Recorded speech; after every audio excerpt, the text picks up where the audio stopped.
My note was, eye roll, bitch, what? There.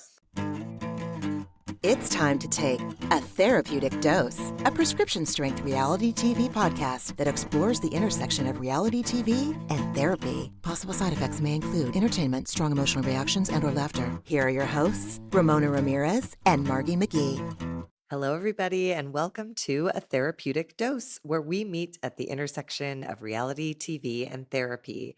I am Margie McGee, and with me, as always, is my dear friend and co-host. Hello, I am Ramona Ramirez.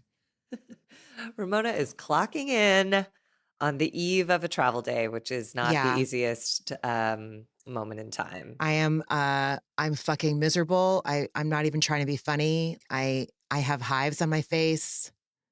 I just got in a fight with my husband. My kid can tell I'm stressed. I am feeling pretty much like a monster. And I wish I wasn't like this. I wish I fucking could just pack a goddamn suitcase. And I can't. I don't know why. I don't know why it's so hard. And I know I've talked about it so many fucking times, but it literally, like, I'd rather have surgery than pack. Because at least someone else is, you know, they are paying attention to shit that I don't know how to do this. I don't know how to see things unless they're right in front of me. And then when they're in a bag, I don't know what's there.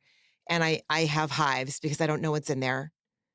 And 2 weeks in a row of doing it. And this trip isn't even fucking high stakes. And I still can't fucking do this like a goddamn grown up. Sorry, I'm not supposed to be beating myself up about it. I know that. But that's not, no need to beat yourself up about beating yourself up. About beating myself up. Right. It just reminds me of like a couple at some point on one of these episodes, you talked about how a therapist had told you, what if you're someone who needs assurance? What if that's just who you are? So what if you're just someone who sucks at packing a suitcase? Like, if that's your worst defect of character, that's totally fine. You know, what if it doesn't have to change or get better? If I didn't splatter on other people, I'd be okay with that. Like when What I if was they, just what by if myself. they manage their feelings about someone who's not good at packing a suitcase? I It's guess like when I so. drive in a car with my mom. No one is worse behind the wheel of a vehicle than my mom. No one. Yeah. So I can either like pump the emergency brakes and be like, did you look to the left? Did you look to the right? Why are you braking here? Let's go. Or I can just sit back and be like, this is a terrible experience. It always is. And I will ride this out because the person I'm with is of value to me. You know? Mm. It all falls under the umbrella of, oh, well, not perfect yet. I know. I try, and it's like they're at the point sometimes where they don't even want to travel because they know this is what's going to happen. Yeah. And the thing is that I tried doing it different ways. I tried coming at it from different angles. I'm halfway there because the fucking toiletries are done, but I've got to pack 3.5 days worth of fucking meds and get them into which bag. Okay, well, if I don't need to go through the minutia, but it's torture. Like I said, I'd rather have surgery. And I hope that doesn't sound ignorant as fuck to people that are out there listening that actually have to have surgery. I've had surgery. I've had terrible fucking surgery, like one that I would not wish on anybody. It's up there. My mental state right now is up there with like the before, during, and after that fucking surgery. Like, that sounds insane. It sounds insane to say it out loud. Oh, Margie, I just don't know. Anyway, I don't want to talk about it anymore. I don't want to talk about my bullshit anymore. Let's talk about someone that, you know, I'm going to. Well, you know, all these women have people who pack for them. If you notice all those packing scenes, there's an assistant in the room. So like, you're not alone in that it's impossible. And once again, I'll just remind you every time we have this conversation, I came to visit you for 2.5 days and I brought 15 bags, like in an SUV. Like, it was insane.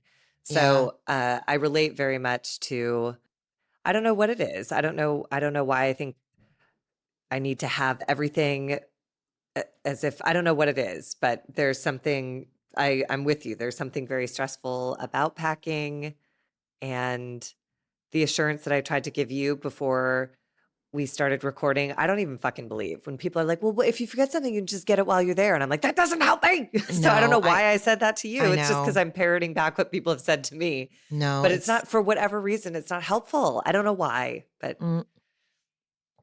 I know you're coming from a good place. And it was actually something I told myself earlier too. Like, it's not like you can't just like go upstairs to your sister's closet, grab whatever she has. Like, my prescriptions, definitely have to have those with me. Like, that would be a big old slog to try to get my doctor to like call something in up there. God forbid it's out, whatever. But everything else, if it doesn't make it, it doesn't fucking matter. Like, I get that.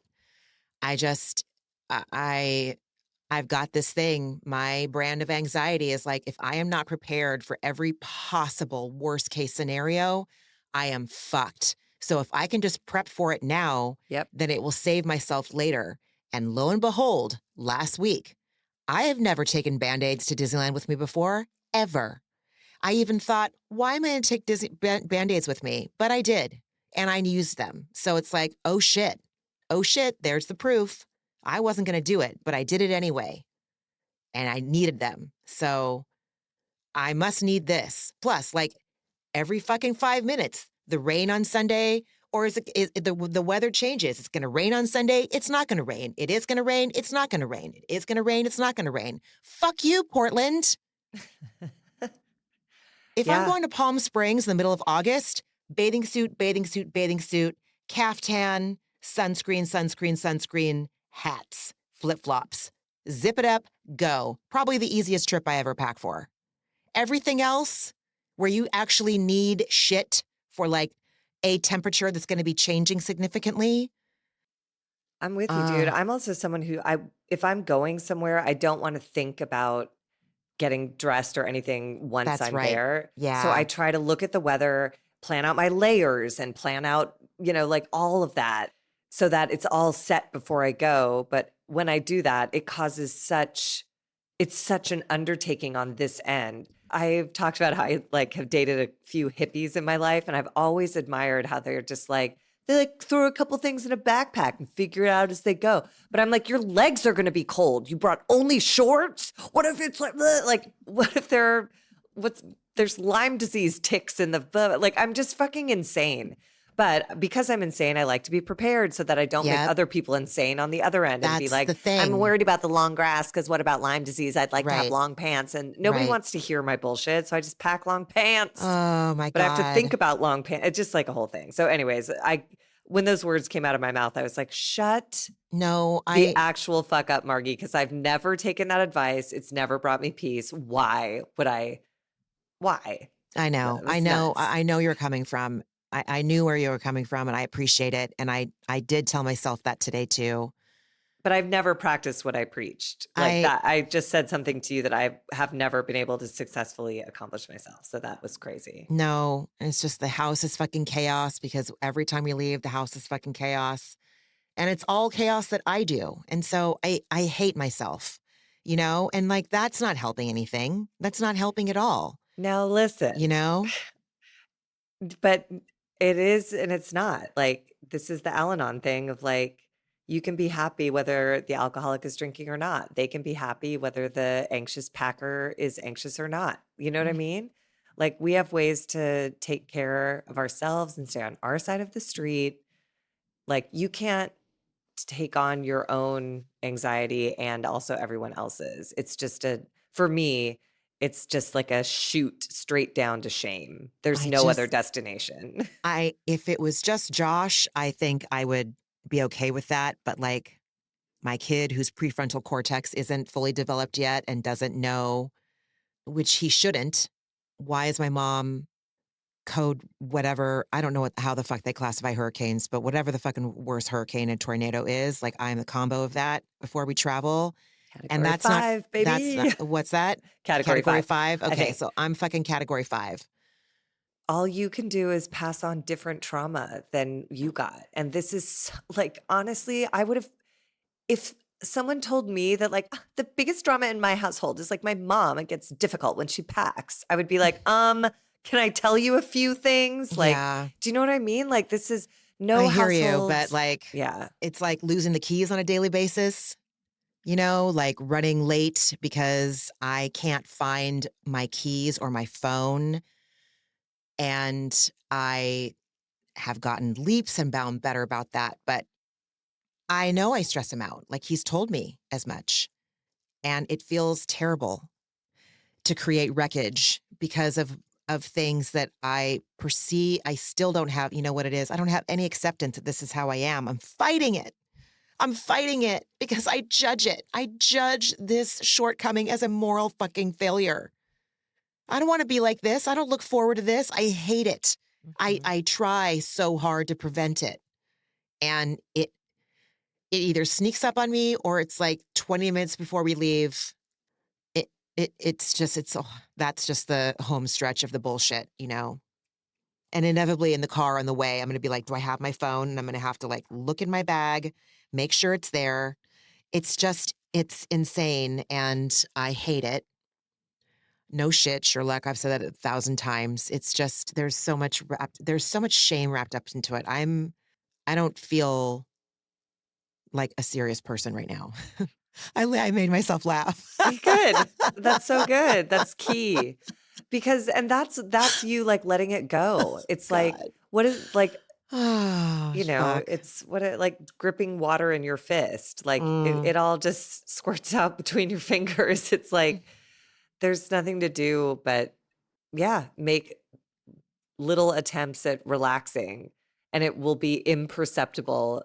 Any change will be imperceptible for years, but you can make those little baby steps. And you just blew right by saying that the keys and phone thing, you've gotten much better. You're like, I've gotten so much better at that, but, and it's like, whoa. But yeah, I still have this thing where I feel like it shouldn't be cause for celebration. It should just be like, well, fucking finally, can we actually like finally graduate to adulthood yet? You know, can we do that, Ramona? Like, oh, yay, let's throw a parade because you can find your fucking keys. I mean, I I just think know. about, look, I absolutely, I think the exact same way you do about all of these things when they're my issues. I know you But do. this is why when we have friends, I can see so clearly. And it's like, I learned so much from fostering puppies because they're, if you're fostering a puppy, they weren't brought into this world in a loving way. They were like tossed off a freeway somewhere. So the only thing they respond to is positive reinforcement, and it's immediate. And you have to do it constantly. Like if they pee in the right place, you go like, good job, good job, good job, good job, while they're doing it. And they look at you and like, and then you love them and then they do everything that you want, you know? But if you go like, bad dog, they get scared. They don't understand what happened and they freeze and it's a nightmare. And then they shit everywhere in corners because they don't know what they did wrong or what's supposed to be right because all they hear is bad news.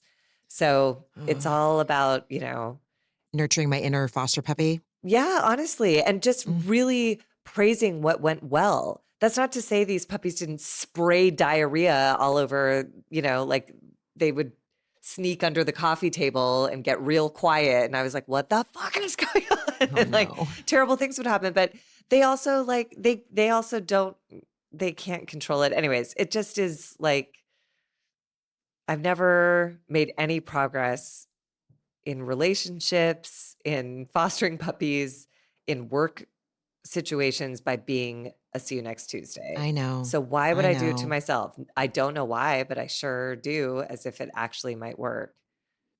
I think I just have to text my sister after we're done and be like, listen, I did the best I could. I just don't want you to make fun of my suitcase tomorrow. I know we're here for a little, like 72 hours or less. Like I am abundantly aware and this is the best I could do. Yeah. And actually get out of the house and not, I think that's totally reasonable. And of course, I'll have to preface it with, not that you would, but just in case I need to, you know, lest I make someone think like, oh, I assume you're going to do X, Y, Z, you know? But you don't even have to. You can just say, I'm feeling, just a heads up, I'm feeling fragile. I'm not open to any jokes or commentary about my luggage. Yeah. Love you. See you tomorrow. Yeah. Yeah. And if they need to ask questions or investigate, but it shouldn't be that interesting. You know, they should shrug and be like, yeah, okay. I know. And if it's more interesting than that, then like, let them talk about it. But I don't, you know. God. Anyway, shit. 15 minutes. sorry. I know. I'm sorry. Well, I'm sorry, and but I'll this just is mention, it. This is yeah, like this is it, man. I am no different than Kyle. I'm no different than Kyle. It's just my shit looks different. But I do talk about my uncomfortable feelings, and she does not like yes, to. yes. She doesn't like to. Get And I more just did it. glimpses of that. I just did it. Um, well, and I'll just remind you again before we jumped on here, I was talking about I had a birthday this week and I was talking to you about how I initiated a phone call with my dad on my birthday. And my birthday has always been fraught, especially with my dad. And I reached out to him from a legitimate place of he did the best he could with what he got. And it was not great, guys, but I am old enough now and he's old and I don't want him to leave the planet. And I wonder if part of this has been triggered by watching Sutton talk about like Mm. you remember your last moment. And I want to make sure that I made an effort. I don't know. I'm grateful for the things he did give me. He was funny once upon a time and he was energized and curious and Smart. whip ass smart, an Same with incredible you. lawyer, Yes. Mm-hmm. There's so much about him that was good. And I didn't get to experience a lot of it because I was little and it didn't make any sense to me and it was overshadowed by all the other weird shit. But with this many thousands of years of perspective, I was like, I would like to call him. And he answered the phone, which he never does. And I opened by saying, I said, thank you for being a good dad. And in my head, that's qualified with the best dad you could possibly be because you were Right. sick and you didn't want kids. And like, there's lots of things that happened or didn't want girls or I don't know. I'm saying this to you so that you know the depth of the trauma with my dad. So your son will eventually call you one day and say, thank you for being an amazing mom. I know you did the best you could with what you had, Oh my God. So, Okay. yeah, We'll see. I know. I mean, and I repaired before I came down here. I repaired.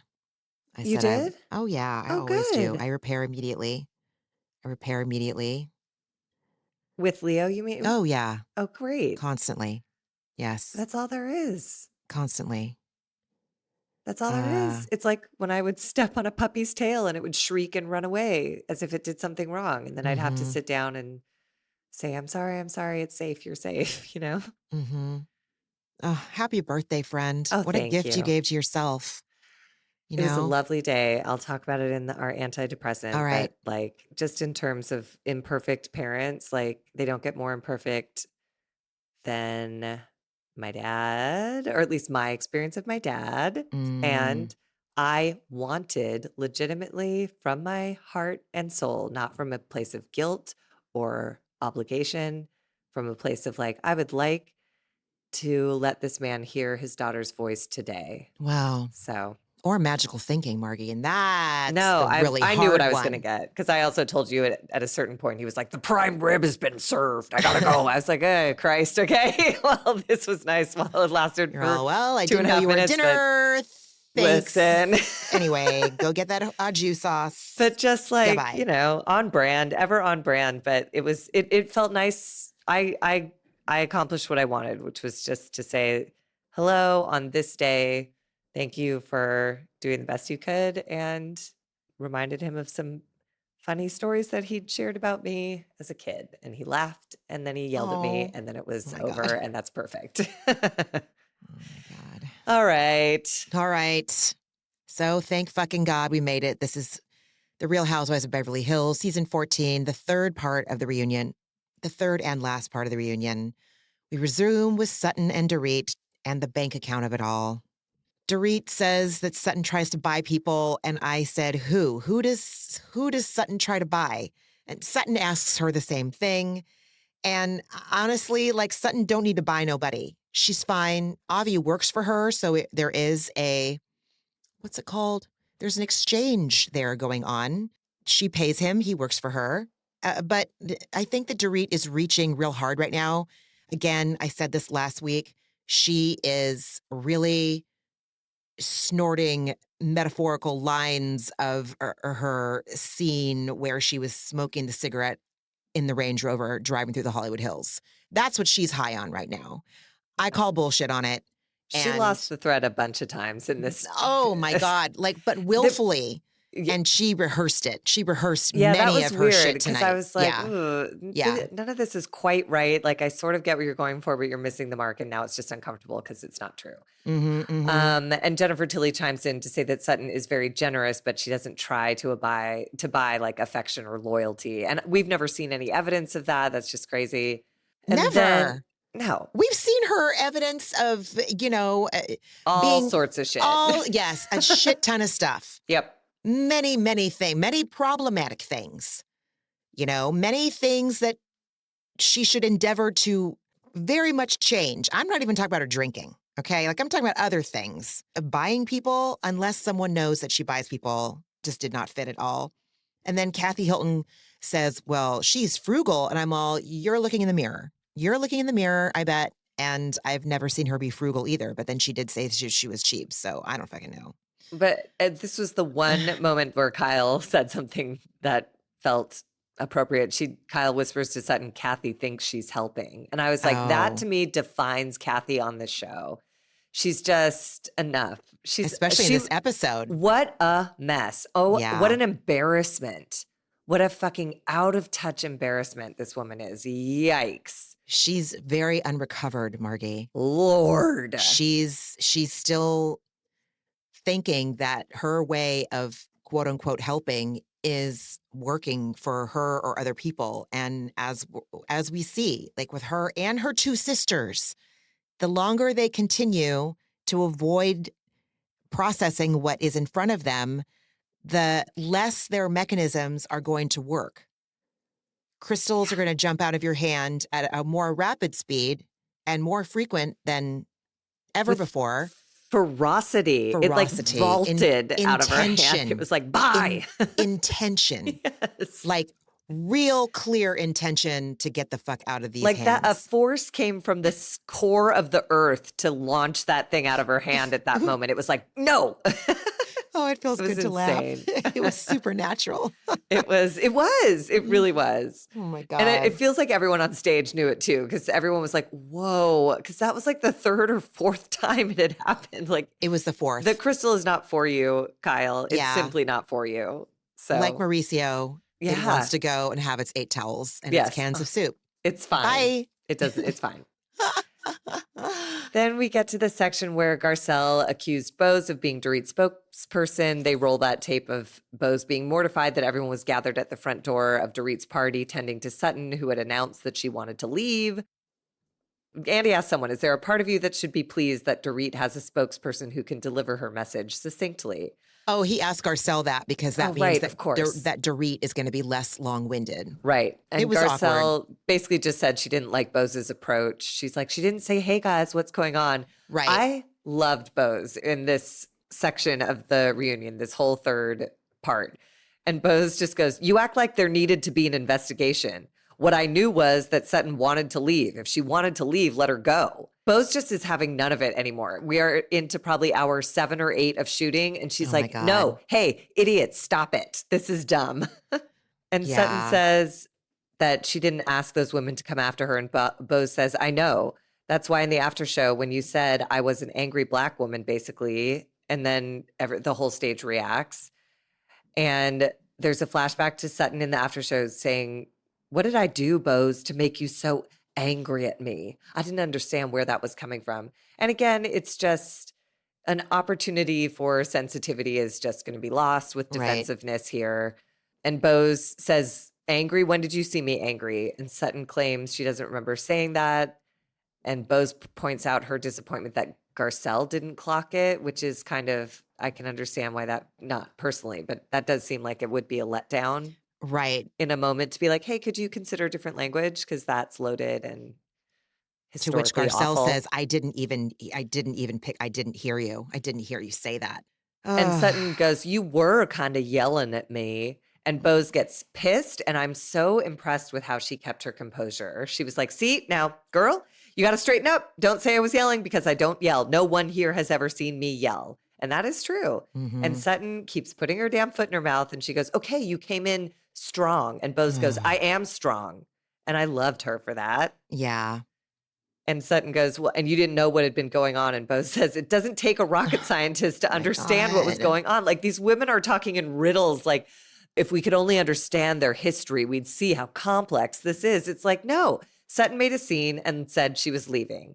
Everyone gathered at the door, and Dorit, in theory, is having a barbecue 15 feet away that you should be at. And instead, you're standing at the door with this drama. So, and anyways. Dorit is sitting to Bose's right, just like with this smug little look on her face with her little pose, her little seated poses, as if she hasn't microaggressed as her part-time volunteer job in every previous season that Garcelle's been on this entire show.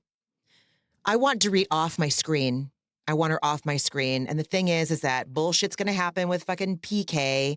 And it's going to be, we're all going to fucking want to tune in to see the mess that goes down. Yeah, I want to see the downfall of the Kemsleys. I'm going to, right here, I'm raising my hand. I would like to see the downfall of the Kemsleys. I would like it. I don't like her. And I'm angry at my life. I'm not angry at Sutton. I'm angry at my life. And that is why I am now calling for I want to see the downfall of PK and Dorit. I am a person having a terrible moment. That's a beautiful thing to say. I loopholed. I loved it. You did the right thing. That's not a loophole. That's the truth. It's so interesting because like Dorit had a few moments in here where I was like, ooh, she landed the plane and said a few things that were like really spot on. And then at the end, I was just like, once again, I was like, team nobody, God damn it. Like, honestly, you guys, you cannot keep it together. Oh, and we touched down on Garcelle having asked about Sutton's drink. And there's that footage of Dorit saying essentially, if Sutton's drinking it, you don't have to ask if it has alcohol in it. And Bose, to her credit, objectively agrees that Dorit was intentional in making a comment about alcohol and Sutton. And then Sutton says that basically Dorit's been on like a 2-year witch hunt to paint her as an alcoholic. And this is where I think Dorit was in the right, where she's like, what did I do to make you look like you have a drinking problem? And Sutton says she keeps bringing it up, and I don't know. And then I thought of you immediately when Andy said, someone on Instagram commented, Sutton's behavior changes on a dime because she's a drunk. I'm Dorit there. Hashtag I was like, facts. yeah, Margie has literally said that all fucking season long. Yeah, and Dorit commented facts, which is also like, it's cringe. Like she's such a poser. She can't even use slang without it seeming contrived. I feel bad for Dorit. I don't feel sympathy for Dorit. I feel pity. Ooh, yes. Pity's awful. Oh, being on the receiving end of pity is on the receiving end of pity is terrible. Yeah. Yeah. I'd rather walk into traffic than have someone give me that look. You'd rather have surgery? I'd rather have surgery, exactly. I think I'd rather have, I'd rather pack than be Dorit, though. I'd rather pack than be Dorit.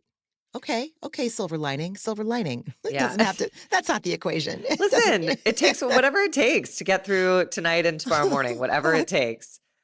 As miserable as packing is, you can be like, at least I'm not Dorit. At least I'm not Dorit. At least I'm not Dorit trying to cobble together outfits that don't take any imagination and also saying hashtag facts on Instagram of all places. Fuck you. Also, just get off social media. Just stop it. Oh my God. And then Dorit, again, in a rehearsed moment is like, well, it's funny because this narrative that I'm perpetuating actually started from you. And then she cites some press Sutton did in 2020 saying she has her first drink at 10 a.m. and then I'm nicer. And I believe that Sutton said that as a joke, but I also believe it's true. I think we've seen it. She drinks at all hours. I'll just never forget that scene in her kitchen when Avi was trying to pull her away from a vodka Ruby Red. Someone was coming over and he was like, how about tea? And she was like, no, I want this, and there was that like tense moment. And I was like, Jesus Christ. And that was before 11 a.m. So, and it clearly she'd already been drinking because Avi was trying to save her from herself. I think all of it is true. I think she meant it as a joke in that interview. And I think she has, I think she drinks at hours that many others do not. And I'm like, yeah, but it was during COVID. Remember that it was April 30th when that quote came out, April 30th, 2020. And weren't we all drinking at 10 o'clock in the morning? I No. personally wasn't drinking at 10 Okay, o'clock in the so morning, but no. I understand that some people were. And we were all just trying to get through those goddamn days, years. Lots of people who But were drinking at 10 in the morning in 2020 have since entered 12-step rooms and discovered recovery, because that is not a normal way to cope with anything, including a pandemic. So okay, all know. right. Maybe not every day, but I mean, people go to brunch and have a mimosa. That's drinking before Listen, 10. it back to that comment that Andy read. It is the change in behavior that makes it Oh, shit. a problem. Margaret, Lots of people drink all the time. You're sage. You're sage. You know what? No crystal's going to jump out of your hand, friend. Those crystals are going to dry. Those crystals are going to jump in. Oh. They're going to scramble. They were trying to get to me through the TV. They're trying to get to you. Yes. You tell Kyle's crystals you've got a poem that they can come lounge in. Be with me, amethysts. Yeah, but Dorit fully knew that comment was not to be taken seriously, and she acts all in. Well, but God. This, again, Dorit and Sutton are so toxic together because Sutton blames it on COVID and calls it a joke. So that's her first defense. And then Dorit says, if you don't want it to be a big thing, then don't do what you do. Like, don't drink all the time, basically. And Sutton's like, well, that's my business to talk about, not yours. So now she's like offended because it is a problem or it's personal or what. She's just doing all the things. And Dorit calls out Sutton for carrying ocean spray wherever she goes. And then Sutton does like another alcoholic move that I hate. She does the jolly old alcoholic act. Who cares about bringing my ocean spray with me to pour in a drink? Who cares? You stuck up loser wet blanket nerd. You're the problem. You. Don't fucking do that. I'm sure I shared with you the story of someone who came to visit me and packed arugula in their suitcase because they suffer from an eating disorder and some control issues. I live in Southern California, a block and a half away from a Whole Foods, but this person's eating disorder was such that the obsession dictated that they pack a bag of arugula to travel in the belly of a plane cross country. So yeah, that's what carrying ocean spray is everywhere. If you're that, like, I'm fixated on coffee, but I'm not going to bring a can of mocha powder in my suitcase. I'll figure it the fuck out. Anyways. I know what you're saying. I know what you're saying. I'm sorry. No, I get it. I get it. I'd like to also point out just a couple of things just watching this entire exchange. Whenever the camera happens to pan onto Kyle, she looks like an adult child of an alcoholic in those goddamn headlights, man. She's not breathing. Her eyes are big and they're open so much that they're drying out. And by they're drying out, I mean, I know they're drying out. I've been there.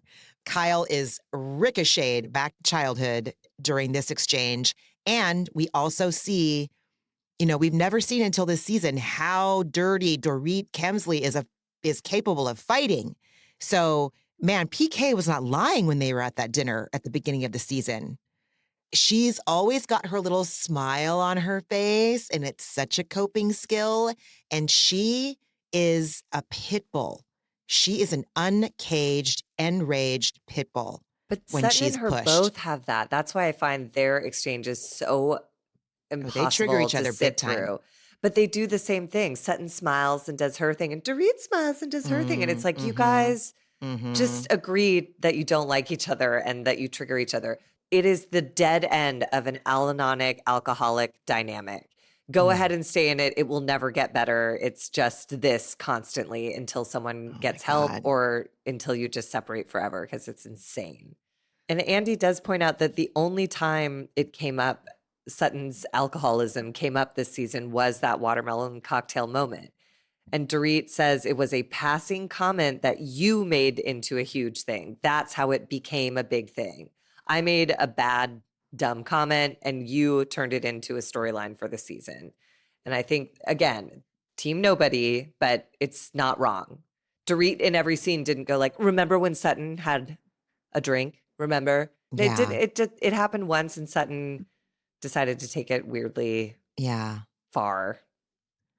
Oh. They hate each other. They just hate each other. Andy goes on to list the low blows that they commented back and forth on each other's looks, and Oh, that was so gnarly, dude. It That is, was but they're just both so gnarly. awful. Team nobody on both of them. I know. Yeah, I they're both know. playing victim and they're both being awful. Like, in order for either one of you to be sympathetic, you have to not have said anything that you said. But you are nightmarish. And Ugh. then, yeah, Yeah, because basically the comment is Andy says Lisa Barlow described Dorit as pretty, and Sutton responded, well, when you've had enough surgery, anyone can be pretty. And Dorit responded to that, then why hasn't Sutton done it? they're Implying that both Sutton, awful. they're both terrible. And Sutton said, yep, she hit real hard. And Dorit said, that's what you can expect from now on, Sutton. When you hit, I'm going to hit back harder. And I was just like grossed out. Like, don't be happy about that, Dorit. But by That, both of them, how did this start again? How did it start? Lisa Barlow described Dorit as pretty. That's where it should have Lisa ended. Barlow. Yeah. No, because then Sutton is the one who said, if you'd had enough surgery, anybody can be pretty. Just Yeah. leave it the fuck alone, Sutton. Same Yeah, with who Dorit. cares? Stay Who out of cares? hashtag facts, you idiots. Both of you Hashtag guys. Stop facts. it. So cringe. Stop it, you old internet trolls. Just stop it. I mean, I You have sounded too like an idiot much. saying cringe right now too. So like I'm right there in that old lady embarrassing thing. Anyway, This concludes as it should with Sutton saying, I don't think we're going to get anywhere. And everyone agrees. And Andy moves it along. then we revisit the boat a little bit where Erika tells Sutton on the boat that you like to kick women when you're down. Andy asks Jennifer, what do you think of this? And she says, well, I've never seen Sutton do it, but it does seem like this group of women sometimes Sutton, she asks people questions in a bad way. And it might seem like she's not that empathetic. I thought that Jennifer did a great job. Like Jennifer and answering Bose, this as like, diplomatically as possible. truly, like, yeah, because it's true. I appreciated her saying, like, it's not my experience, but I do notice that when all of these women are kind of at their lowest, Sutton has something to say. So, oops. Yeah. And then there's just more finger pointing. Oh my God. It So was much just finger like pointing, you guys. deflection and ugh. So much. I will say there was one little therapeutic win here. Erika says that her comments hurt, Sutton's comments hurt, and Sutton tries to deflect and say, well, other people also asked you questions. And Erika just keeps bringing it back to the point at hand, saying, like, we're talking about you. And Sutton tries to deflect. Well, did this one kick you when you're down? And she's like, we're talking about you right now. And Erika says, I've addressed these other people's behavior and I've cussed them out privately. We are talking about you right now, which was one of the first things I learned in therapy from my first therapist in New York, who would say, like, when you're met with crazy behavior, instead of trying to answer their questions or justify it, you just say, that may very well be true. And yet, and this felt like a version of that, of like,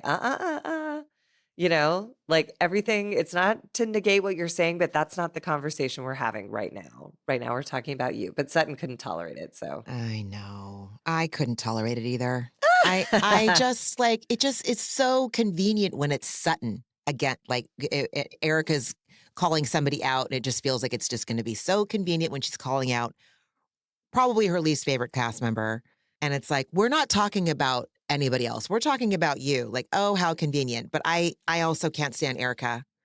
But Erika, but she was at right. least, I and wrote she it down kept- in my notes too. She kept the thread. It wasn't to say, Sutton, you're a bitch. She was trying to say, Sutton, you're exhibiting a pattern of behavior. Are you aware of it? But you did it. No, Sutton, are you aware that there's a pattern of behavior? 3 women now in this group have hit rock bottom and you've been there to say something shitty. Are you aware of that? I'm in that. So Sutton just can't hear it. And Erika she's not even being like harsh or bitchy. She's just like, can you acknowledge this truth that everyone sees? Erika thinks Sutton's intent was to humiliate and force a reaction when she comes at people. And I think she's right. I don't think Sutton is self-aware enough to know that's what she's doing. I wish she would pay attention to this pattern of behavior, but it sounds like she's not interested. So onward. Cool Girl tweeted, Sutton yells and throws tantrums when people clock her hypocrisy and bad behavior. And Andy asks Garcelle, what do you think about this? And Garcelle was so fucking reasonable, Margie. She's like, I would say sometimes it seems like that. Yes. And Erika, Dorit, and Kyle, they were just and shocked. Sutton too. Yeah, they were like, Sutton what? looked at her like, we Yeah. didn't expect her to be so honest because they just don't see, they just automatically assume that like Garcelle is just going to lock, stock and barrel. I don't even know what the hell that means, but I know that that's what that means. Like full stop, she's going to ride hard for Sutton, no questions asked. And she didn't. But that's what they do. That's what they do with each But other. Garcelle has done that before. And I think this was, to me, I had a reaction too, because this did stand out as like a very direct answer to a question that paints Sutton in a bad light. And Garcelle is usually a little more artful about that, or she just has her back no matter what. Sutton looks betrayed. And I was like, you did it first. You chose Kyle. And now Garcelle, you burnt her goodwill. And so there are consequences, and these are the consequences. You are no longer protected. So yeah. And you do throw tantrums when people clock your hypocrisy and bad behavior. Yes. Yeah.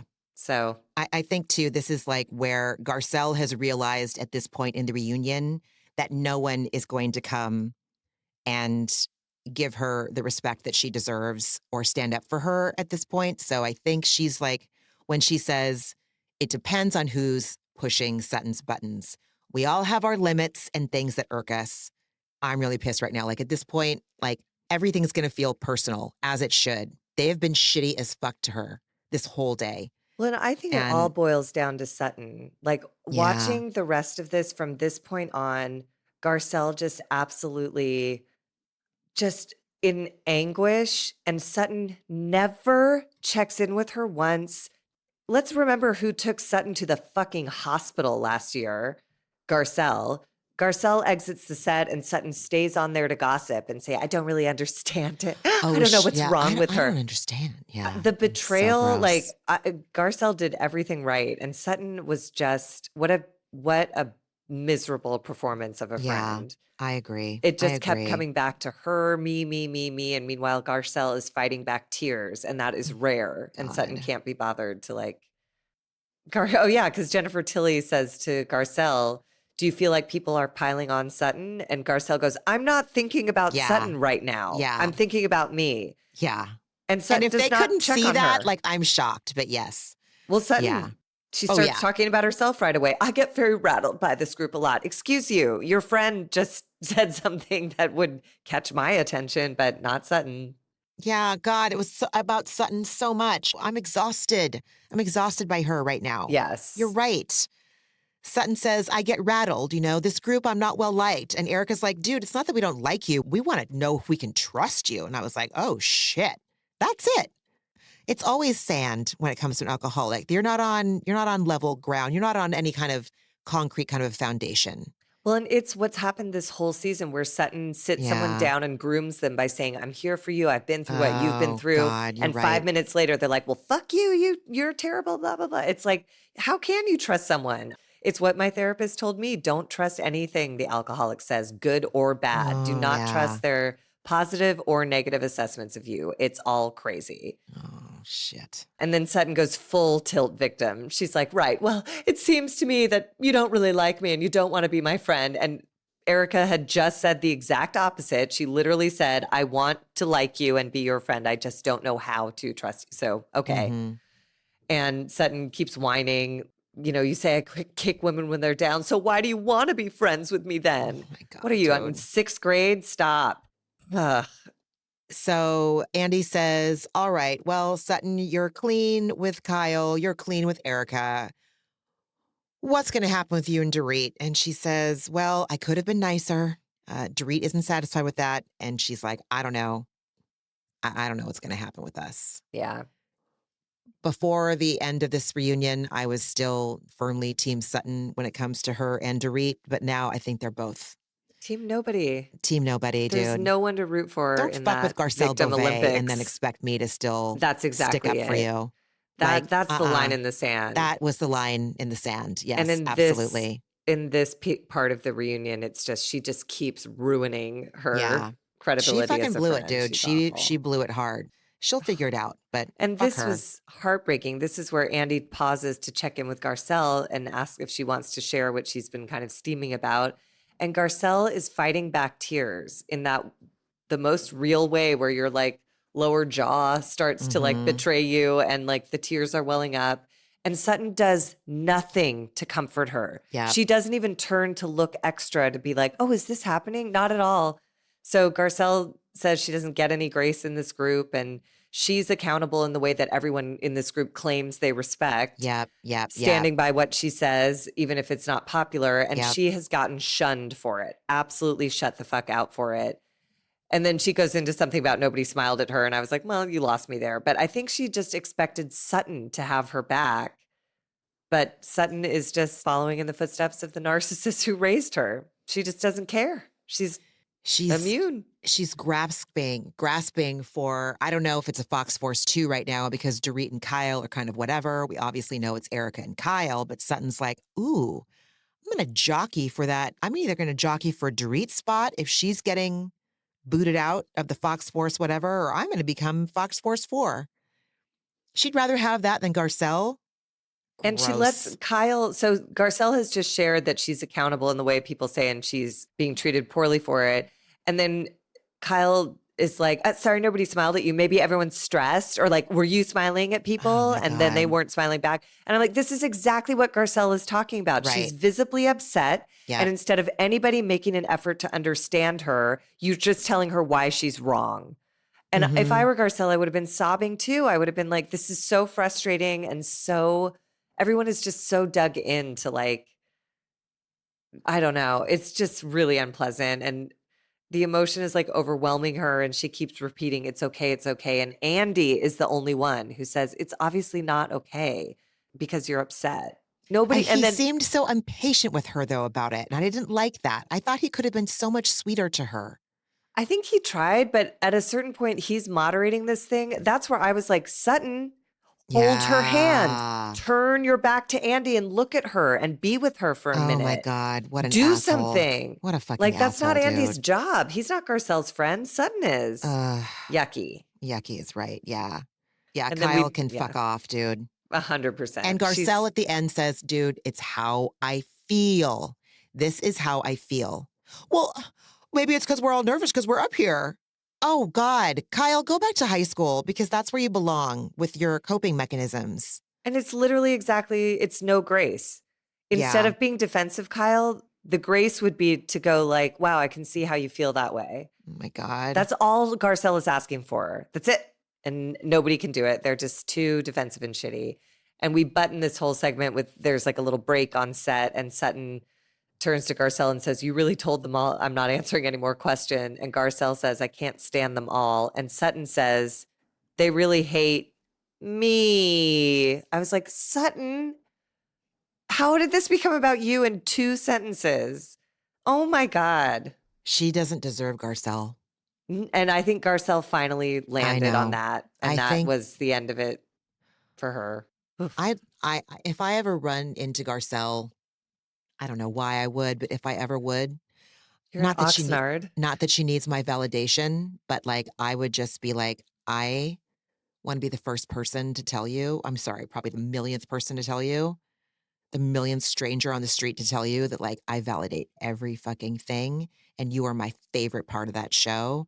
It's their loss. She knows that probably, but I would just like to. But it's still painful. Put that feather. I'm sure she'd love to hear that, you know? It's very painful. Speaking of painful, pigs how are about painful. I don't horny Housewives of Beverly Hills give segment? a shit about this other than like, I don't care about this entire thing. The I don't only part care. that I found interesting, this is Andy, basically we just find out all the women are in heat and they're all horny and So gross. they all want to date. And the only moment of interest was when Jennifer Tilly says she wishes she'd slept with more names above the title so that she could get a book advance. But Yeah. she says she mostly stuck to character actors and strange, squishy comedians. And I was like, squishy comedians is so specific, and we know exactly the kind of comedian that she's talking about. 100%. We all I've seen know the who whole that lineup is. at the Laugh Oh, Factory, my and like it's God. such a '90s like Yes. stand-up comedy body type that she described. It's like, Oh my God. The other thing that great. really bummed me out, Andy says, Kyle, it was a big moment when you removed wife from your Instagram, which is so fucking humiliating. Dude, you're like 4 years shy of 60. If changing your Instagram bio is that big of a deal, either I'm I've got the problem because I'm having a hard time accepting that that should be a thing. Or Kyle is so far up. Well, we all know that. But so Andy asks if she's getting any people sliding in her DMs, and she says yes. And I don't fucking believe that for a hot minute. I don't believe it for a New York minute that she is getting I do. any DMs. But I She's think getting DMs it's from like random fans, but she's not getting DMs like, hey, want to fuck? Or can I date you? Are you single? who knows? I mean, I shouldn't Or speak to that at all. I'm so not engaged in social media. I have no idea how DMs even work. So with all that in mind, it's also irrelevant because she's been dating Morgan for 3 years. So people can slide into her DMs all 100%. they want and they will be thwarted because she is with someone. And then Yeah. everyone thinks Kyle is most likely to get remarried first. And she's Agreed. like, I like being married. And Dorit's like, I like being married too. And then great. On to Erika in Chicago. Erika's in Chicago. She's so glad. There were days she thought she wouldn't make it through the day. Okay, fine. Fine. Have that, Erika. Fine. Now she's back on Broadway again, which I say boo. Then we talk about her son. And, you know, we all knew, it came out this week, in fact, that I know that when they filmed this, they were talking about the A$AP Rocky trial that he was a witness in, but then it actually came out in the press this week because I think he took the stand this week, correct, in that I trial? think it was Or quite a while ago. it was? Why do I feel Yeah. like we just heard about it? It was a Anyway, while ago, but I also, it grossed me out how flippant they were. Like that was like a murder trial or some sort of I don't memory have any served. idea. Erika was treating it was like his debutante ball. And I was like, ma'am, like there were some pretty heavy, high stakes in that. And it's very weird. All of them, Andy too. I was like, why are you guys talking about this? Like, whatever. It is what it is. And the only pleasant thing that came out of that segment was her saying that with all of her trauma related to Tom, a good thing that came out of it was a closer relationship with her son. And I was like, that's nice. Whatever. Again, I'm in my birthday headspace where I it's know. like, everyone's doing the best they can. And it's And see, what I locked onto was when Andy said, what was it like between you and your son when everything was like going down with Tom initially, like when the shit was hitting the fan? And she's like, well, we weren't technically estranged, but we weren't talking. And I was like, oh, I bet. Oh, I missed I bet. that. Mm-hmm, I I missed bet. that completely. Yeah. When you have a parent, such as Erika has shown us she is, we don't know how she parents, but we see how she does everything else. So I think it's probably safe to make some sort of, okay, never mind. I have my limits to how much of a dick I can be too. I'm just saying that, like, I wasn't surprised to hear that they weren't talking a lot. Yes.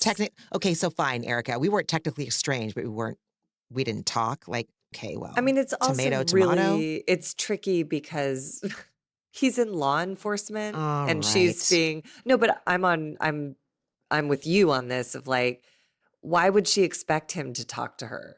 She's being accused of something disgusting and egregious, and he's in law enforcement. You're and right. There's no reason to believe she didn't do it or at least know about it. If I'm in law enforcement and my mom knows that that's my passion and my way of life, and she's been pulling this shit behind the scenes, I don't have a lot to say to her for a few years either. Yeah. So she can kind of go to hell.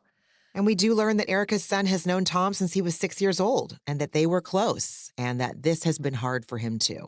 I don't know. I just I don't know. believe anything Erika says I don't about either. Tom right now. I don't believe shit she says. I don't think it's believe all shit. she's painting some picture for her own defense, and I just am not. I'm not here for it. She thinks that she's been successful in her attempt to rewrite history, and nobody is fooled. Nobody.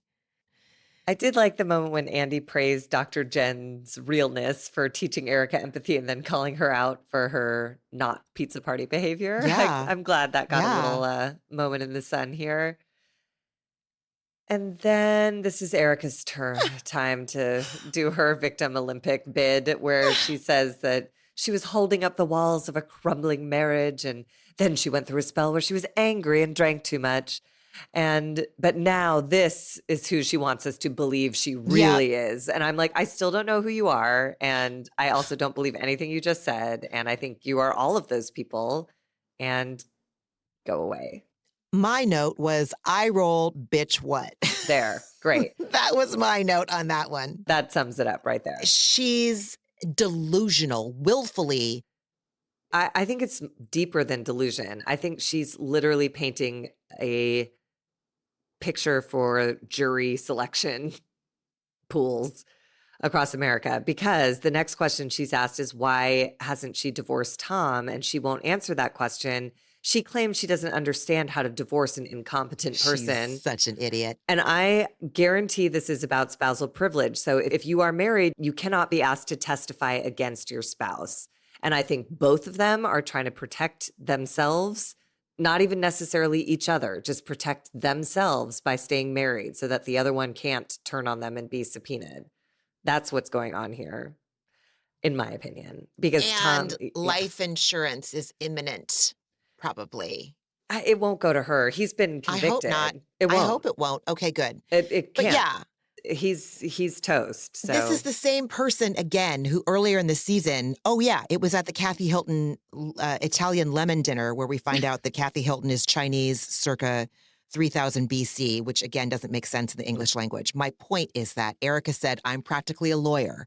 So in that regard, into Dorit and the getting divorced before 10 years regard, she's practically a lawyer. Erika, you check the same boxes and you file the same way. Dude. It doesn't, whatever. It's ridiculous. But Tom has now been convicted of wire fraud and embezzlement. He's requesting to serve his time in a hospital rather than in jail. Andy asks if Erika ever thinks of visiting him. And she goes, this may sound cold, but, and then cold as ice, she says, I'll visit after he's passed. Oh, God. And then she essentially justifies that by saying, what's the point? Like, he can't speak clearly. He doesn't know who I am. I'll never get answers to question. And it's sad. And I don't want to feel sad. So why would I go? And I was like, oh my God. Yeah. Because he's a human being who, what the fuck? For them, Erika, that's why you go. Yeah, For them. for them. This is not pizza party behavior. No. It was beyond cold. This may sound cold. Oh my God. She's like, this may sound cold, but I'll visit his corpse and see what cash I can shake off of it. It was so crazy. Oh my like, God. okay, well, I mean, yeah, that was wild. And I also think it's the opposite is true. She said she wouldn't visit because like he can't communicate. I think he would rip into her and say something that could incriminate her. And so she'd rather just stay out of, because he's pissed. He's toast. It's over. He's convicted. He will die in, an institution of whatever choice the court makes. And I think he would love to let her fucking fry. I think she's right to circle wide for her. How do we get her there? I know, right? She's smart to for the sake of her own freedom to stay away. None of it is altruistic. None of it is sad. It's all calculated. And It's all calculated. Gross. She's gross. Michael from Pioneer Town asks, for years, Erika Jayne has been so upset that people won't wait for the facts to come out, for the courts to do their job. Now that Tom has formally been convicted, what do you have to say? Do you think he's guilty? Erika doesn't say yes. She doesn't say no. She says, it doesn't matter what I think. It's what the law does. And Andy does not push back on this.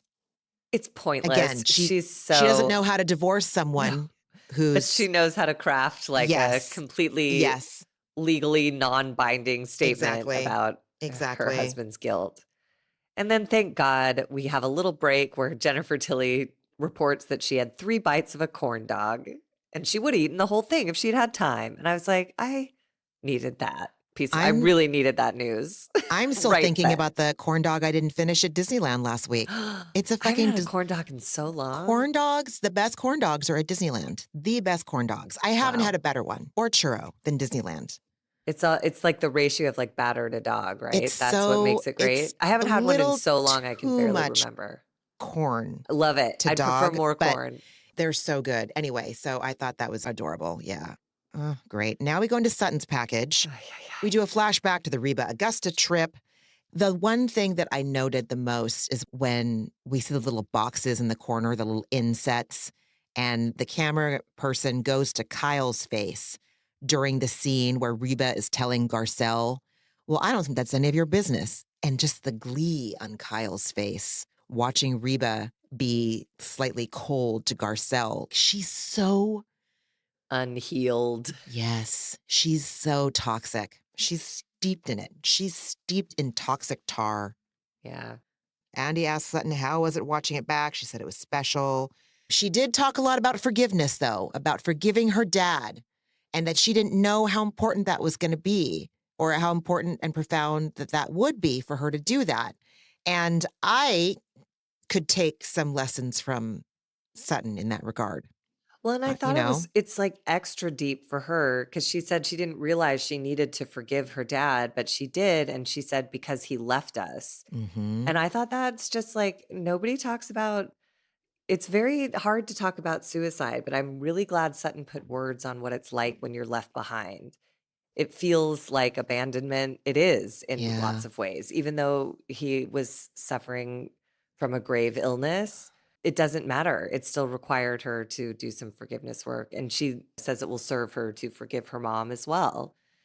I thought it was interesting that Sutton and Reba have not yet discussed the episodes that aired like at this point when Yeah. they shot the reunion like months ago. So Yeah. I did too. I did too. that's not bright, shining, healthy. And again, because she's a therapist, whatever. And then Garcelle is praised for handling Reba with a lot of grace. And then Kyle praises Reba in this way that we've talked about before. I cannot fucking stomach it. When someone has a problem parent who's caused them harm and abused them in ways, and then you meet them and you're like, oh no, they're great. She's charming. She's smart. She's wonderful. She's hilarious. I loved her. Couldn't get enough of her. Can't wait to go back. And Sutton was like, yeah, she's something else. I was like, Kyle, She said it dude. piggybacking on Andy giving Garcelle a compliment about how she was able to maneuver that difficult conversation with Reba. Yep. I could tell that Kyle was judging her for even starting it. She didn't give a shit where Garcelle was coming from. She was judging Garcelle hard for even wanting to do it. And she was happy that Reba reacted that way. And she has been quiet on the edge of that couch for the last few minutes. But then she has to pipe in at this moment on the piggyback of that to say, Reba was sweet and hilarious. I was disgusted. And then a viewer says, of course Kyle would get along with Reba. She grew up with Big Kathy. And I saw it, and you saw it, Margie. But Kathy Hilton and Kyle, they don't see it because their mannerisms were differently and the way they express themselves were differently, but they didn't. Like, I've never met Big Kathy, and I already know that there's similarities because of the way Sutton is. So, well, and also because of the way that Reba is like lightly villainized this season. And a viewer draws the comparison between Reba and Big Kathy and both of her Al-Anonic daughters. Like, absolutely not. Absolutely not. Yep. She was cuddly and wonderful. She's a perfect mother. She had no problems. Everything's great. Yep. And it's like, wow, you guys. Yep. Erika says she understands Sutton more after seeing these episodes. Garcelle says, listen, I didn't get to have closure with my dad, and that's what drove me there, to be there for Sutton. Basically saying I didn't want Sutton to go through what I did, so I was going to do anything I could to do that. Kyle wouldn't even have that thought. Kyle's not even capable of having that thought. Obviously, Erika isn't, but Kyle likes to think that she is someone that would be like that. She's not. No, Garcelle's she was, Garcelle's the real one. She is. And I felt sad for Garcelle because I think she was trying to remind Sutton, you know, in that like last ditch effort when you know like a friendship has to break up, but you're like, but remember I did this for you. Like I want you to have a better experience than I did. And Sutton just turns it right back on herself. And she's like, I want to see everything from my mother's perspective now. And I was like, dude, just acknowledge Garcelle. She didn't say thank you. She didn't do anything. It was awful. So awful. But it was interesting. You know, she wants to try to see things from her mother's perspective because she has been blaming her. And Sutton says, but there is probably more to that story. And I thought that was somewhat evolved. But you know what? Sutton's really good about talking about what she needs to do and how she could do better. And she never does. But she did mention she has a therapist who pointed out to her she was raised by a narcissist and married one as well. So maybe if she stays in therapy, there's hope. Lips, gods. Ears. Right. Yep. We'll see. Jennifer Tilley says that for Reba to play this out on TV, it was important to be open about these things and for them to talk about mental illness in this way. And I thought that was really, it was brave. agreed. She was right. It was great. Yeah. Important. it meant something to have Yeah. have This that isn't the only storyline. family this has happened to. And No so it's way. really Yeah. nice that that is, and I also think it's important for people contemplating that act to look at the repercussions. Like it's hard to envision that, when you're in that dark of a place. But when you see what's left behind and how long Sutton was in college when this happened, it never leaves. So, No. and she admits she has a lot of issues that still need to be worked out. But she said forgiving her dad is good for me, and forgiving her mom will be even better and hopefully soften her. And that attitude hopefully will roll into her being a better friend. Well, let's not hold our breath because she's just Exactly. losing her dear, dear friend, a Yeah. woman who's really just like You couldn't been the ask for opposite of better. Reba, right? Yeah. And you don't give a flying fuck. So Nope. And great it gets start, worse. Sutton. Yeah, Great start. exactly. Yeah. Then we take a break to discuss Teddy Mellencamp, and this broke my heart because it's Yeah. gotten worse since this reunion shot. She has stage 4 metastatic melanoma, so that is, and there's tumors continue to be discovered everywhere, and she is fighting a good fight, but that is a really challenging diagnosis. Andy asks Kyle how Teddy's spirits are, and Kyle says she has a long road ahead of her, but she's surrounded by love and support. And then we find out Erika FaceTimed her, and Bose has prayed for both Teddy and for Kyle, and Bose offered to send food to the hospital. Sutton put Teddy in a prayer list in Augusta. And then fucking Dorit has not made personal contact and says she's waiting until Teddy's out of the thick of it. And not to be a bitch, but like... Go ahead. I give you permission. Okay, because like it's now is the time when someone with cancer is in the thick of it. That's when you want to reach out because especially with as severe of a situation Teddy is in, don't wait. Or if you do, congratulations on being so petty that you wait for through a really gnarly recovery or a really tragic outcome. So great job, Dorit. This is where I was just like, man, you're dead to me. Yeah, she's... If you're that fucking petty, again, it's a frenemy. Teddy never did anything to you. Please be a decent person and just, my God. I can't even articulate how fucking disgusted I am. Go take some more selfies. Yeah, you've really got a handle on what's important. Yeah, exactly. Definitely. Exactly. Yeah. Yikes. And I know she's in a traumatic situation herself, but when there's a hierarchy here and there's Teddy's choices at the way top of like what is most dire, that's what she's got. So ego's at the top of her priority list. So we enter the Kyle and Mauricio separation segment, and then Crystal just absolutely vaults out of her. It went up like a high jump. Like went out, then up, then over, then down. It was the longest, most intentional move by an inanimate object I've ever seen. Yeah. Kyle, it don't want you. It does not. Any chance it can find to try and reach freedom, it's made a run for it. Oh my God. I was so exhausted by her crying in quotations. I don't see one tear fall. I don't see any eyes get red, but she's got the perfected voice and the perfected breathing. And see, anyone can do it. I just did it. Anyone can do it. I mean, I believe her, but I'm with you. I'm just like, it's the same territory we've been treading this whole season. So if there's no progress on this front, I could have skipped this whole segment. Yeah. She says no one has filed for divorce. They still talk daily, but they don't talk about where they're going. And I was like, well, this is what your therapist said to you at the beginning. You don't talk about hard things. And here we are months later and y'all still aren't doing it. And I'm supposed to feel sorry for you.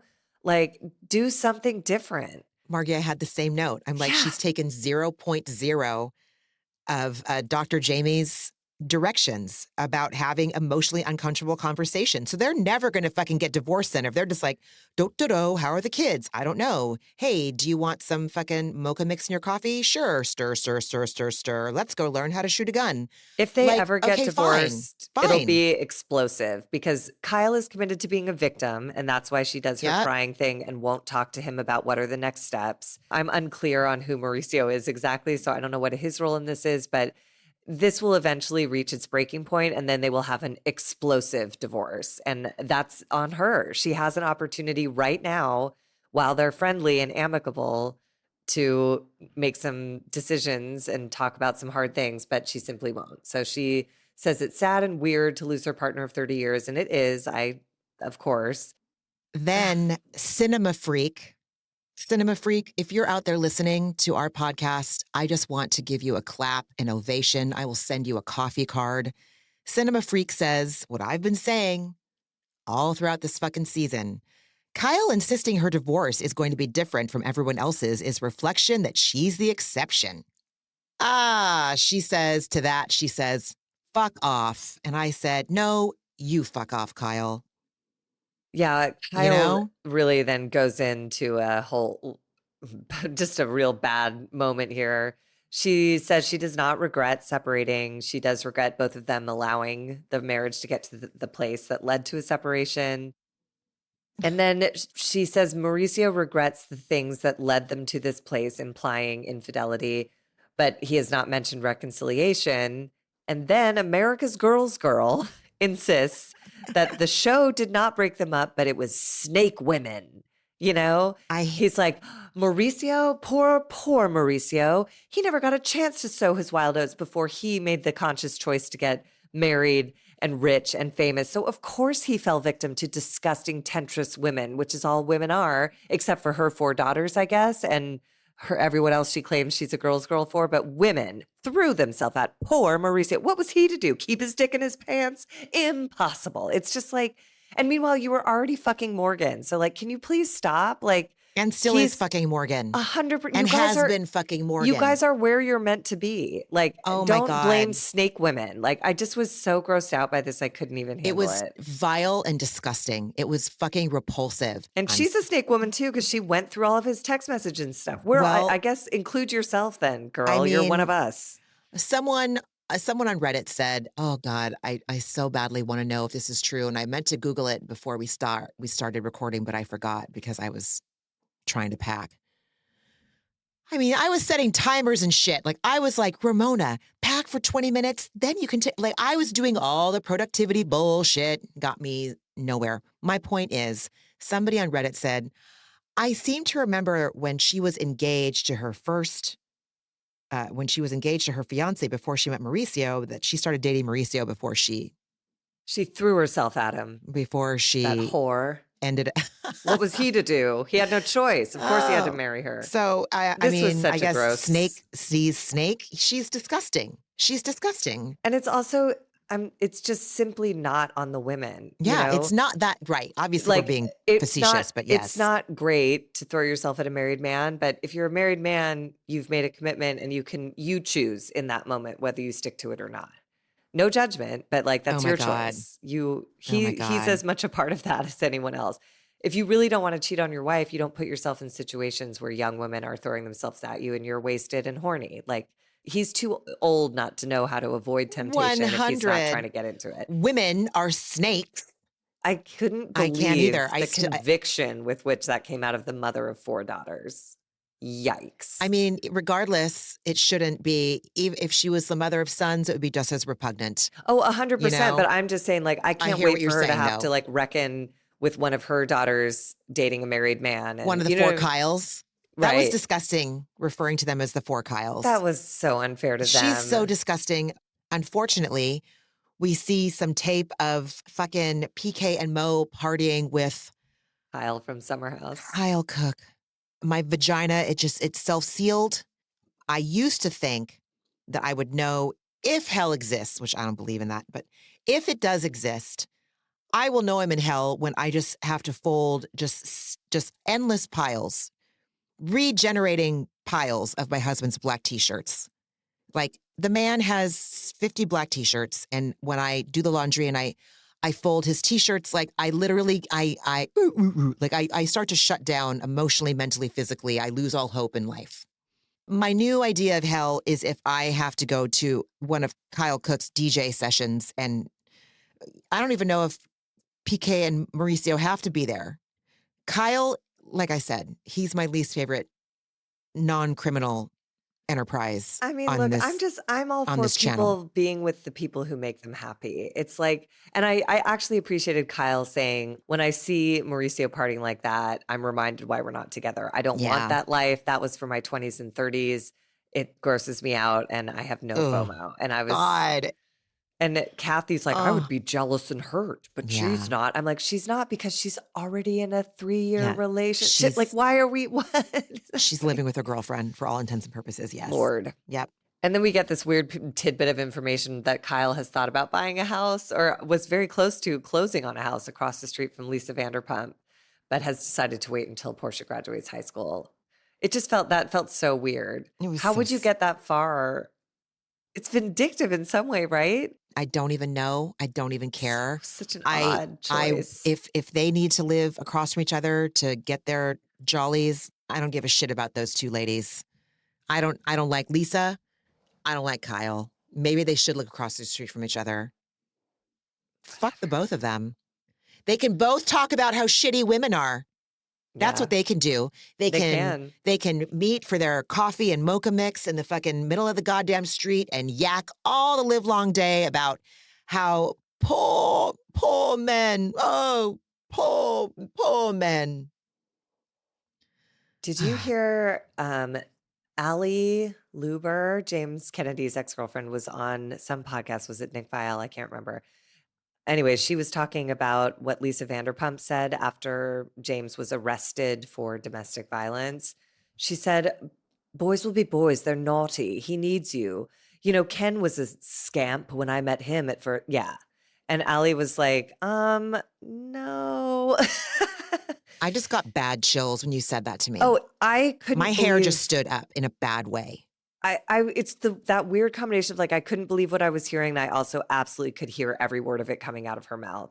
And this again was off camera because I made a big stink about how like, oh, she won't come to his defense because he's not on her show anymore. Wrong. I was wrong. 100% I was wrong. She tried to get a woman who had been picked up and thrown to the ground by this man to take him back. He needs you. He can't do it without you. She was like, bye. She and Kyle deserve each other. May they find their way back. Oh my God. Oh my God. Oh my God. Then we go into a segment about Sutton having brought up Mauricio's infidelity on camera. Garcelle was shocked because it was basically just the worst kept secret that no one talked about on camera. And then Andy, I've appreciated him coming for Kyle, saying in the last reunion, you mentioned something essentially like incriminating about Mauricio fatally breaking her trust. And he says, so I was surprised you were acting a little obtuse about it on the show. I was really as glad were he we asked all. that. Kyle claims this line again of The I was same old protecting shit. my daughters and Mauricio by pretending it didn't happen. We just saw the tape of you talking about it. Just is like so exhausting. She's such a liar and she knows she's lying.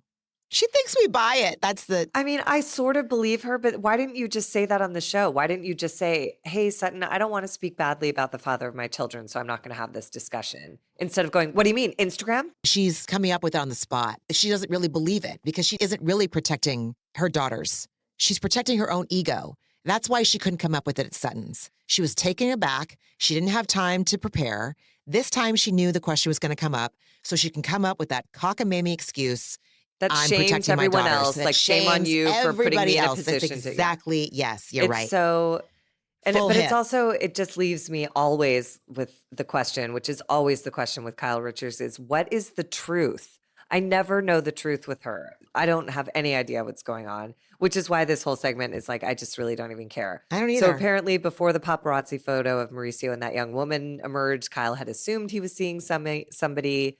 And before he moved out, she was reading all of his messages, which is just like, I don't know. Every fucking crumb. Oh, okay, great. Okay. You're a real Oh my girl's God, girl. dude, Okay. Yeah. Yeah, this is where Kyle says she's not angry. It was just jarring to see him with someone else. And Mauricio had apologized and he felt horrible and he got a tongue lashing from, as you said, the 4 other Kyles. And Kyle wants to move on with that aspect of her own life. And then she says, coming soon. She's like, and it will be very soon. And I was like, why would you do that? Why would you like give us a trailer? Just live your life. Yeah. She thinks that her hard launch with Morgan is going to come as like a shock to everybody. It's not. You The know what? video was the hard launch. She better not literally. be like plotting for some fucking cover story of Advocate magazine or something. You know she is. Maybe, but she was so squirrely in this next sex segment all about her sexuality, where she's really insistent that she's just questioning, even though she's been in a 3-year relationship with a woman. So, I mean, but okay. here's the thing. Part of what I love about the young people today is they're like, why are you fucking assholes who are older so hell-bent on being in this box or this box? Right. You're gay or you're straight. Who gives a shit? So she loves a woman right now. Great, love a woman. I don't fucking care. Just be honest with me. I don't give a shit if you ever label yourself. Don't do it if you don't want to. But just don't bullshit me. Right. Like Bose would say, you can be honest in the way of saying, like, I'm not open to talking about that. Yeah. Like that's also an option instead of right. parading Morgan around, then saying Morgan doesn't exist, then saying that you're upset about Mauricio dating. It just is all such a mess. It's so stupid. Like, I don't care. And I actually care. appreciated her angle on this when she said, I'd never questioned my sexuality until the public curiosity made her wonder, like, am I missing something? Is this a crush? I thought that was like kind of a nice little way a parasocial relationship can be beneficial if it's true. If it's true, that's the thing. Like, you never know. I don't buy it, dude. Yeah, I have no idea. All I know is that Kathy laughing uncontrollably was really weird and really uncomfortable and really old. Kyle said, she's like, this is a hard thing to say. And with you over there laughing, it's not making things easier. And Kathy still had a hard time shutting it down. Tee hee hee, she's gay. Like, is it really that dramatic, Kathy? Like, good Lord. And part of me, I don't know. Kathy had said she wanted Kyle and Mauricio to reconcile. And I'm like, is it because you're like a homophobe? Like, I can't tell what any of these Richard Sitzers are really up to. They say a lot of things that add up weird or don't add up, or I don't know. She says it's because she doesn't like change. She wants them to reconcile because she doesn't like change. And I was like, oh my God. And then you have like a laughing sick. outburst when she mentioned, like, I don't know, dude. It's a sickness, full ass sickness, dude. She tells her daughters, she's not sure, but this is what's, being talked about. They're like, we just want you to be happy. It's like, no one cares because no one should give a shit. Like, who cares? Love who you want. Be attracted to who you're attracted to. But I can understand why Kyle would want to hear that from them because she did say, I don't want to embarrass them. And I think that's a fair consideration because it's hard enough, the divorce and the divorce? Well, Dun. Right. But as far as the girls are concerned, the family's broken up. Right, they are not involved in the legal proceedings. The four Kyles are not involved in the legal proceedings. Right. And then Kyle was very proud of her because Portia stood up and embraced her and said, nothing could make us not love you. And Andy goes, my dad said the same thing when I came out. And Kyle's like, I'm not coming out. I'm just questioning. I was like, calm down. But now she says she feels like she has the freedom to explore options. You've been exploring options, Kyle. You have been exploring them. She feels free to explore the option that was the star of the show last season. Yeah, so, she's going to feel free to explore the option on the cover of a magazine, or it's going to get some press somewhere, and she's going to act like the first woman who ever dated another woman in the history of the fucking planet. Mark my words. Is that or is that not going to happen? It certainly sounded like she was teasing some sort of media presence when she said, and I'll be starting that chapter of my life real soon. Stay tuned. I'm exhausted. Then we wrap it up finally with Andy has them go around and talk about what surprised them most, good or bad. Jennifer Tilly talked about she was surprised by how much they shoot versus how little of it airs. Kathy had no surprises. She had a great time. Erika had no surprises. Bose was surprised by everything. Dorit was surprised that she found a friend for life in Bose, which I thought was sweet. And then what? I thought it was opportunistic as hell. You don't believe their friendship? I believe that Dorit is real stoked that she thinks she can maybe outrun all of the people that have thought she was a racist. I think that's it. I really hope that they are friends for Bose's sake. I don't give a fuck if Dorit ever finds support. But don't you think enough of Bose for Bose to sniff out someone who's trying to use her? when you say that, it makes me I trust Bose, I don't trust Dorit. Okay. I Fair, think but that's, Bose is choosing it. You know what you're I right. mean? You're right. You're Because right. she is no, You're she, right. especially at this point in the reunion when she's just fed up with everyone and she's like, no. Like, Yeah, you're right. You're anyways. right. That's a very good point. You're right. And then this little segment broke my heart. Like Garcelle said she was surprised getting to see more of Sutton and Reba. And then Sutton says she Oh was my surprised God. by how well she and Erika got along. And Garcelle looked stricken. And it absolutely it put like a lump in my throat. I was so upset at Sutton and so sad for Garcelle. And I totally understand why she chose to walk off when she did. I would not want to 100%. smile in a picture with someone who I've spent an entire season supporting and defending. I've spent the reunion praising her. I alley-ooped her for the easiest slam dunk on the planet, and she tipped it away and gave it to Erika. Like, Yeah. wow, Oh dude. my God, dude. Wow. Wow. I And then was, Kyle, oh, sorry, yeah. go ahead. No, I was just going to say, I was just going to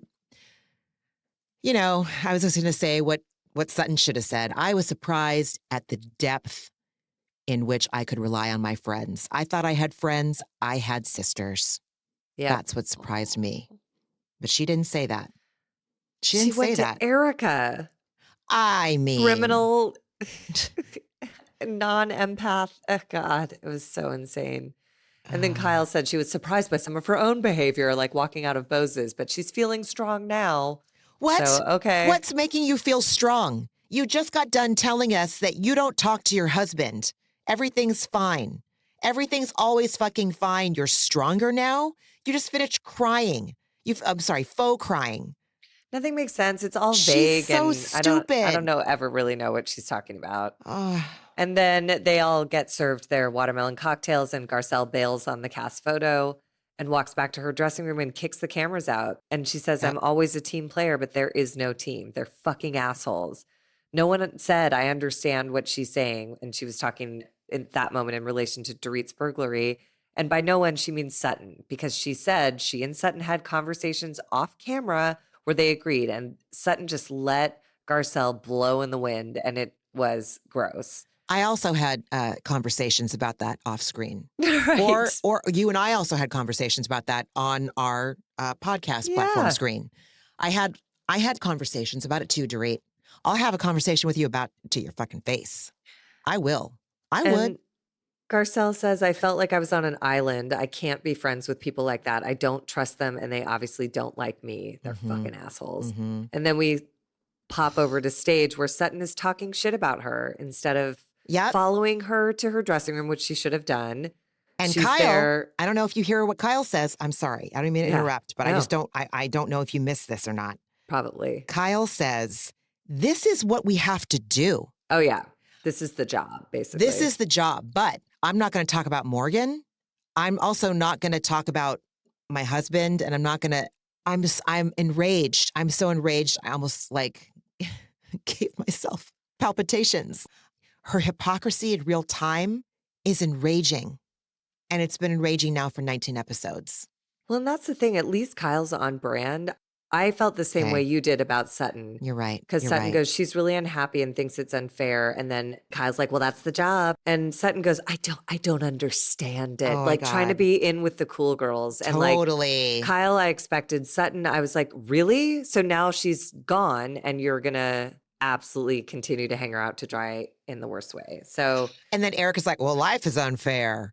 Yeah, Bose was the only one who was remotely decent by trying to understand what was at the root of it. She's like, because she was asking, is there some context to this that we don't understand? Yes, Bose, you're right to ask the question. The context is Garcelle has spent all of her time and energy defending Sutton, who has spent the entire season kicking Garcelle to the side so she can get close to Kyle, including at this very moment.